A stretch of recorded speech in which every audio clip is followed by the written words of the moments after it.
पुण्यातल्या एका भीषण अपघाताची बातमी आहे। पुण्यातील नवले पुलावरील ट्रक अपघातानंतर लागलेल्या आगीमध्ये 9 जणांचा होरपळून मृत्यू झालाय, तर 13 जण जखमी झालेले आहेत। मालवाहू ट्रक 7 ते 8 वाहनांना धडक देऊन दुभाजकावर धडकला। ट्रकचा ब्रेक फेल झाल्यानं हा अपघात झालेला आहे। 2 कंटेनरच्या मध्ये कार अडकली। कारमधील कुटुंबियांचा दुर्दैवी मृत्यू झालेला आहे, तर ट्रक चालकाचा सुद्धा मृत्यू झालाय। मृतांचा आकडा वाढण्याची भीती व्यक्त करण्यात येते आहे। ही दृश्य बघितली या अपघाताची आणि लागलेली आग बघितली तर अपघाताची भीषणता आपल्याला लक्षात येऊ शकेल।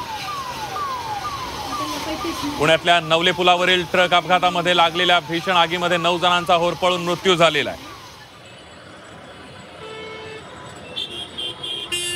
आणि याविषयी अधिक माहिती घेण्यासाठी जाऊया थेट घटनास्थळी। आपले प्रतिनिधी चंद्रकांत फुंदे आपल्या सोबत आहे। चंद्रकांत, अतिशय भीषण अशा प्रकारचा हा अपघात आहे, आता बचाव कार्य कसं सुरू आहे आणि आकडा वाढण्याची सुद्धा भीती व्यक्त केली जाते। चंद्रकांत,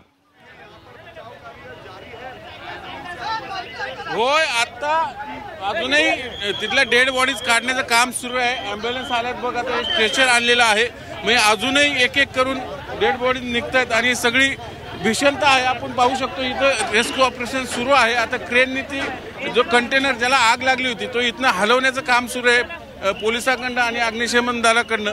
पण ह्या नवले ब्रिजवर ॲक्सिडेंट आज होतात का? अजिबात नाही, नेहमी होतात।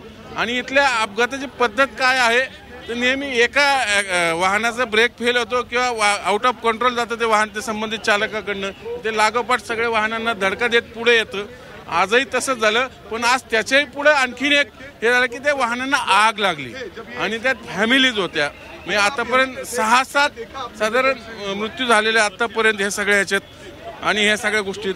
आणि ह्या सगळ्या गोष्टींमुळे नेमकं होतं काय? सरपंच आहेत नरेगाव, मला सांगा, नेहमी होतं इथे? हो, नेहमी होते। पाठीमागच्या वेळेस खासदार सुप्रियाताई सुळे आणि नॅशनल हायवे सुप्रियाताई नेहमी येतात, भेट देतात झाले, पण ते पुढे काही नाही झालं। पण त्या मधल्या पिरियडमध्ये थोडं कमी होतं, पण आता परत ती मालिका चालू झालेली आहे। मंजूर आहे, मंजूर आहे, हो बरोबर आहे, ते सगळं मंजूर आहे। पण आता सगळे 46 लोक मेलेत माझ्या। हो, नऱ्याची एवढी दयनीय अवस्था आहे। हे 3-4 दिवसांनी आवाज आहे, अक्षरशः एवढे मोठे मोठे असताना म्हणजे बघा भयभीत झालेली आहे सगळी।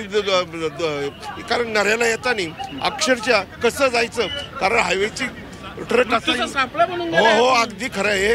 आणि ह्याच्यावर तात्पर्याने केंद्र सरकार, राज्य सरकार यांनी तातडीने निर्णय घेणं गरजेचं आहे। कारण का हा कात्रज बोगदा ते वारजे ह्या ठिकाणी हा उड्डाणपूल होणं अतिशय गरजेचं आहे। पण पुढे काही होत नाही, याचं पुढं काही होत नाही ह्या सगळ्या गोष्टींचं। अगदी चंद्रकांत, आपण बघतोय नवले पुलावरच्या अपघाताची ही काही पहिली घटना नाही। आतापर्यंत 40 ते 45 जणांचा नवले पुलावरच्या अपघातामध्ये दुर्दैवी मृत्यू झालेला आहे, मात्र मार्ग निघत नाहीये। आताही अशाच प्रकारची घटना पाहायला मिळते। जवळपास 9 जणांचा होरपळ मृत्यू झालाय। धन्यवाद चंद्रकांत दिलेल्या सविस्तर माहितीबद्दल।